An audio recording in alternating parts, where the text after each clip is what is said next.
Hello दोस्तों, कैसे हैं आप सब। हमें उम्मीद होगा कि आप लोग बहुत ही बढ़िया हैं। बहुत लंबे समय से वीडियो नहीं अपलोड हो रहा था, लेकिन पिछले 2 दिन से प्रारंभ है। चलिए आइए आते हैं। 41 तक का ऑब्जेक्टिव हो गया था जिसमें केमिस्ट्री है, और ये कम से कम जितना भी ऑब्जेक्टिव है कम से कम 4 बार पूछा गया है। कितना बार? कम से कम 4 बार। तो आप लोग समझ सकते हैं कि कितना महत्वपूर्ण ये ऑब्जेक्टिव होगा। कम से कम इसमें जितना भी 1 से 100 ऑब्जेक्टिव है, कम से कम हर किसी को 4 बार पूछा गया है। 4 बार, 5 बार, 6 बार।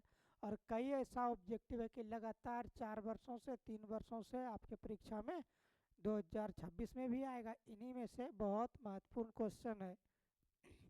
बड़ा, हीलियम की परमाणु संख्या क्या होता है बोले तो? हाइड्रोजन और हीलियम। तो हीलियम की परमाणु संख्या कितना होता है बोले तो? 2। कितना होता है हीलियम की परमाणु संख्या? 2। हीलियम की परमाणु संख्या कितना होता है? 2। चलिए अगला क्वेश्चन देखते हैं क्या है।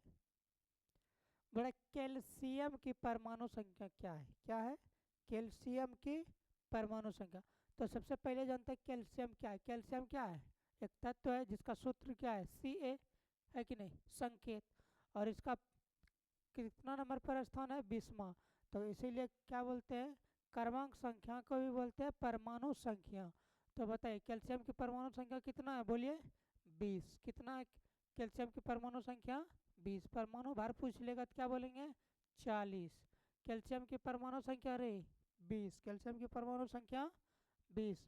कैल्शियम का परमाणु भार 40। चलिए अगला क्वेश्चन देखते हैं। फास्फोरस की परमाणु संख्या कितना है बताओ? फास्फोरस की परमाणु संख्या 15। कितना फास्फोरस की परमाणु संख्या? फास्फोरस का संकेत होता है पी। क्या होता है? P15। क्या होता है? P15। कितना होता है? P15। चलिए आगे बढ़े। बोले आभूषण। आभूषण मतलब रे जेवर नहीं, कंगन, झुमका, पायल, यही सब। तो बोला क्या?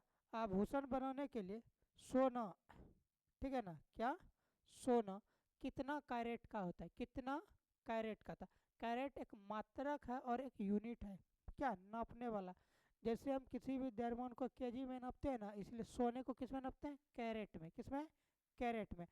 तो शुद्ध सोना सबसे पहले जान लो कितना कैरेट का होता है। शुद्ध सोना 24 कैरेट का। कितना? 24 कैरेट का। कितना कैरेट का बोलो तो? 24 कैरेट का। वो चिलगम के समान होता है। जब हम उसको दावेंगे ना तो, ठीक है, गीला आटा के समान होता है, जैसे उससे थोड़ा सा टाइट, ठीक है ना, दावेंगे तो अपना आकार बदल जाएगा। लेकिन उससे आभूषण जेवर बनाने के लिए उसमें क्या करते हैं? मिलावट करते हैं। वो कितना कैरेट का होना चाहिए? तो 24 कैरेट का। हम 22 कैरेट का प्रयोग करते हैं आभूषण बनाने के लिए। कितना कैरेट का सोना का उपयोग करते हैं हम? 22 कैरेट का। कितना? 22 कैरेट का। कितना का प्रयोग करते हैं हम लोग? 22 कैरेट का। दिक्कत है यहाँ तक? आगे बढ़े। चलिए आगे है, निम्न में से कौन ओ धातु है? ठीक है ना? धातु नहीं, ओ धातु। ये क्या है? इसको सोना है। क्या है? सोना। लेकिन इसको, ठीक है ना, इसको लैटिन नाम है अर्जेंटेटो। ठीक है ना? ये क्या है? चांदी है, सिल्वर। ये क्या है? निकेल है। क्या है? निकेल। ये क्या है रे? फॉस्फोरस। क्या है? फॉस्फोरस। समझे? तो ये क्या हो गया? ओ धातु। क्या है ये? ओ धातु। ठीक है ना? क्या है? फास्फोरस ओ धातु है। चलिए अगला क्वेश्चन देखते हैं। बोला एथेन का आणविक सूत्र क्या है? एथेन का आणविक सूत्र C2H6 में इनमें से कितना संयोजक बंधन है? ठीक है ना? कितना संयोजक बंधन है? क्या है बोलो तो? C2H6। तो 2 C लगा दो, और रे कितना हाइड्रोजन होगा बताओ? तो कितना संयोजक बंधन है? 3। 1 2 3 4 5 6 7। बताओ कौन सा आ जाएगा रे? 7 संयोजक बंधन। 7 सा संयोजक आबंधन। 7 सा संयोजक आबंधन। क्लियर है? चलिए आगे बढ़े। बड़े सरलतम हाइड्रोकार्बन क्या है? मीथेन। एकदम सिंपल है, CH4, है कि नहीं? इसको क्या है, सरलतम है, क्या है, सरलतम है। सरलतम हाइड्रोकार्बन क्या है, तो क्या बोलेंगे, मीथेन। क्या बोलेंगे, मीथेन। क्या बोलेंगे, मीथेन। क्लियर है, आगे बढ़े। चलो अब अगला ऑब्जेक्टिव देख लो। बोल रहा है क्या, सल्फ्यूरिक, सल्फ्यूरिक अम्ल का अणुसूत्र क्या है, ठीक है ना। सल्फ्यूरिक अम्ल का अणुसूत्र बोलो रे, H2SO4, H2SO4, ठीक है ना। सल्फ्यूरिक क्या है, अम्ल है, और ये बहुत ही डेंजर है। सरसों तेल के समान एकदम बोतल में देखने में जो है ना नज़र आएगा, लेकिन जैसे चमड़ा पर पड़ेगा, ठीक है, उसी तरह मांस शरीर से उतरने लगता है। तो बहुत ही घातक ये अम्ल है। तो क्या है ये सल्फ्यूरिक अम्ल का आणविक सूत्र, क्या बोलेंगे, H2SO4, H2SO4। क्लियर है, किसका सूत्र है रे, सल्फ्यूरिक का। किसका, सल्फ्यूरिक का। चलो अगला क्वेश्चन देखते हैं। कार्बोक्सिलिक एसिड समूह क्या है। अम्ल में H ग्रुप लगता है, एसिड में रे OH लगता है। तो देख लो क्या है, C OOH। क्या है, C OOH। कार्बोक्सिलिक एसिड समूह का क्या है बताओ, समूह कौन है, C OOH, bond COOH। Clear है। चलो आगे चलते हैं, अगला क्वेश्चन देखो। इथेन में कितने सहसंयोजक बंधन होते हैं, बताओ, अभी बताए हैं, ठीक है, एक ऑप्शन यहाँ नीचे है। तो इथेन में कितने सहसंयोजक बंधन होते हैं, तो C2H6, C2H6 में कितने सहसंयोजक बंधन होते हैं बताओ, 7। कितने होते हैं, 7। कितने होते हैं बोलो तो कितना, 7। चलो नीचे एक और बहुत ही महत्वपूर्ण यह ऑब्जेक्टिव है 2026 की दृष्टि से, लगातार दोनों आ सकता है, ठीक है। दोनों में से एक तो 100% है कि रहेगा। बोले CN+H2N किसका सामान्य सूत्र है, ठीक, क्या किसका सामान्य सूत्र है, तो बोलो किसका है, एल्केन का। किसका है, दो गुणों से दो अधिक रहेगा तो क्या आ जाएगा, एल्केन। देखो CnH2n+2 रहेगा। देखो जितना n है उससे दो गुना क्या है 2n, और उससे दो ज़्यादा तो क्या आ जाएगा, एल्केन। क्या आ जाएगा बोलो तो, एल्केन, ठीक है ना।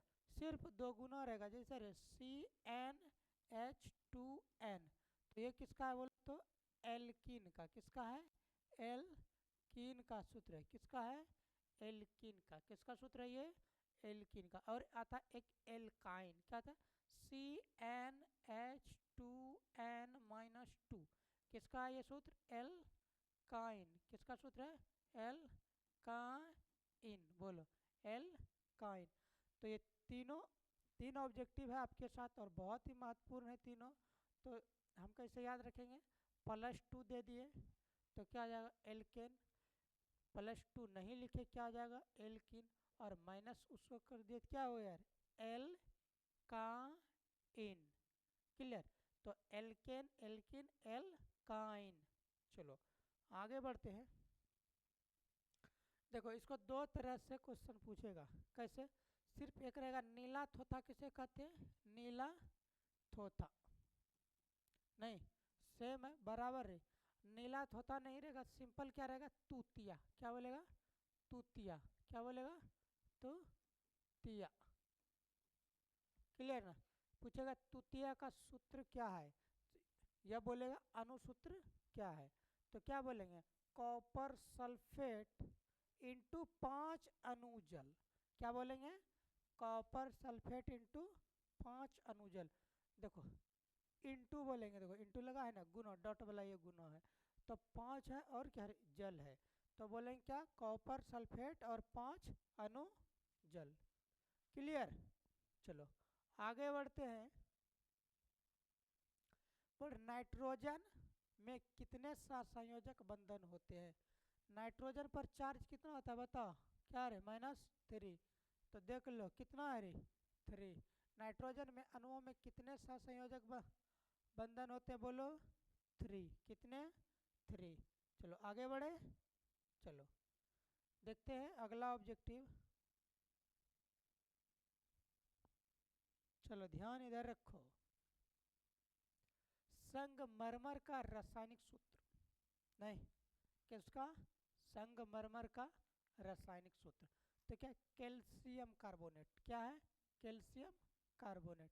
संगमरमर का रासायनिक सूत्र है कैल्शियम कार्बोनेट। किसका, तो क्या इसको मंदिर सब बनाने में भी इसका प्रयोग करते हैं, पत्थर है। चलो अगला क्वेश्चन देखो। बड़े चीनी का रासायनिक सूत्र क्या है, चीनी का रासायनिक सूत्र क्या है, चीनी का रासायनिक सूत्र C12, ठीक है, C12H22 और O11, ठीक है। ये किसका आ गया, चीनी का। अरे ये किसका है, ग्लूकोज का। किसका, ग्लूकोज का, ग्लूकोज का। कितना रे, C6H12O6। क्लियर ना। चलो यहाँ तक अगर हो गया है तो आगे बढ़ते हैं। सोडियम कार्बोनेट, सोडियम किसको बोलते हैं, Na को, और कार्बोनेट है CO3 को, और संतुलन कर दो रे तो हो गया, क्या हो गया, सोडियम कार्बोनेट। देखो इसमें +1 चार्ज रहता है, इसमें -2, तो इस -2 को यहाँ बैठा दिया, +1 को यहाँ, और +1 से गुना करने पर कोई फर्क पड़ने वाला नहीं है। इसीलिए सोडियम कार्बोनेट को क्या बोल दिए, बताओ क्या हो गया, Na2CO3। सोडियम कार्बोनेट का सूत्र क्या होगा बताओ। इसको क्या पढ़ेंगे, सोडियम बाय कार्बोनेट पढ़ते हैं। इसको क्या पढ़ते हैं, सोडियम बाय कार्बोनेट। H को यहाँ बाय का उपयोग करते हैं। इसी में तुमको पूछ देता, ठीक है, सोडियम बाय कार्बोनेट, क्या, सोडियम बाय कार्बोनेट का सूत्र तुम बताओ कौन सा लगा था। तो कौन सा लगाएंगे इस बार, सोडियम बाय कार्बोनेट, ये हो जाएगा। जब क्वेश्चन ये रहेगा तो आंसर ये रहेगा, ठीक ना। चलो और जो क्वेश्चन है उसके हिसाब से क्या है, सोडियम बाय, ये क्या है, सोडियम कार्बोनेट का सूत्र क्या है, सोडियम कार्बोनेट का। क्लियर। जैसे बीच में बाय रहेगा तो उसमें हमको H खोजना है, सेम क्वेश्चन रहेगा। चलो आगे बढ़े। चलो देखो, कार्बन कार्बोनिल समूह का, ठीक है, का सूचित किया जाता है किससे रे, CO से, बॉन्ड CO से, ठीक है, बॉन्ड CO से। क्लियर है। चलो अगला देखो, एथेनॉल, नहीं एथेनॉल नहीं, ऑल किससे रे, OH। क्या, ऑल ग्रुप किससे होता है, OH। तो कहाँ है बताओ, ये है बॉन्ड और OH। एथेनॉल एल्कोहल क्रियाशील समूह का मूलक तत्व है। क्या है, एथेनॉल समूह का क्रियाशील है मूलक। क्रियाशील का मतलब क्या, उसका उस ग्रुप में उसका अधिक महत्व देना। जैसे तुम्हारे घर में कोई कर कुटुंब आ जाता है, क्या करता है, अपने से थोड़ा उसका ध्यान अधिक रखना पड़ता है। अधिक में क्या, थोड़ा आ गया तो चाय पानी, थोड़ा पानी पूछ लो, है कि नहीं। और अपना घर है तो अपने से घुसे किचन रूम में और निकाल के खा लिए। कुटुंब तो जाएगा नहीं अपने से निकालने, तो इसीलिए उसको क्या, थोड़ा महत्व ज़्यादा देते। तो वही काम है क्रियाशील समूह का, कि वो क्या है, मुख्य है, वहीं से क्या होता है, गिनती प्रारंभ होता है या उसको विशेष दर्जा दिया जाता है। चलो क्लियर हो गया, एथेनॉल, ठीक है, OH है इसका। चलो आगे देखते हैं। निम्न में से कौन सा संयोजिक यौगिक है, ठीक है, निम्न में से कौन सा संयोजिक यौगिक है, CH4, क्या रे, मीथेन। क्या, बोलो, मीथेन, ठीक है। एक होता है आयनिक यौगिक, एक होता है सहसंयोजिक यौगिक। आयनिक, ठीक है, आयनिक में एक प्लस माइनस वाला होता है आयनिक बंधन में, और इसमें रे सेम सेम वाला। जैसे देखो कार्बन क्या है, प्लस रहता है, और हाइड्रोजन भी क्या है, प्लस है। तो इसलिए इसको क्या बोलते हैं, सहसंयोजक बंधन। क्या बोलते हैं, सहसंयोजक बंधन। चलो आगे देखो, CHO क्रियाशील मूलक को क्या कहते हैं, इसको क्या कहते हैं बताओ, CHO क्या बोलते हैं बताओ। तो एल्डिहाइड क्या बोलते हैं हम लोग? एल्डिहाइड क्या बोलते हैं? एल्डिहाइड। किसका क्रियाशील मूलक तत्व है? एल्डिहाइड का। किसका? एल्डिहाइड का। चलो आगे बढ़े। N2, ठीक है, नाइट्रोजन में नाइट्रोजन परमाणुओं के बीच कितने आबंधन होते? यहाँ एक चीज सीख लो, अगर नाइट्रोजन पर आ गया है तो। नहीं, ये नाइट्रोजन का क्या है? संकेत पूछेगा नाइट्रोजन का, बताओ। नाइट्रोजन का पूछ लिया संकेत, ठीक है ना। तो नाइट्रोजन का संकेत जैसे पूछेगा तो हम क्या लिखेंगे? एन। और नाइट्रोजन का सूत्र पूछ देगा तब रे, नाइट्रोजन का सूत्र पूछ देगा तब रे क्या लिखेंगे बताओ? N2। क्या लिखेंगे? N2। तो इसमें कितने आबंधन होते हैं? तो नाइट्रोजन पर कितना चार्ज होता है बाबू? 3। तो कितना हो जाएगा? 3। तो इस वीडियो में यहीं तक, और लगातार 1 से 60 तक है, और बहुत ही महत्वपूर्ण। कम से कम ये सारा ऑब्जेक्टिव 4 बार पूछा है, कम से कम, ठीक है। तो ये इनमें से 2-3 नंबर आप निश्चित रहिए कि आपको आएगा। तो इस वीडियो में यहीं तक।